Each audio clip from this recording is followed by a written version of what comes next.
5 bercanda yang dilarang dalam Islam. Yang pernah bercanda begini, jangan diulangi lagi ya.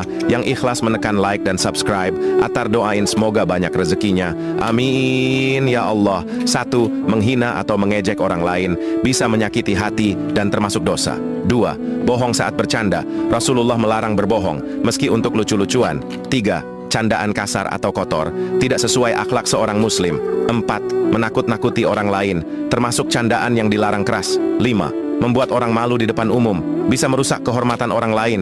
Jadi candaan boleh dalam Islam, asalkan jujur, sopan, dan tidak menyakiti hati.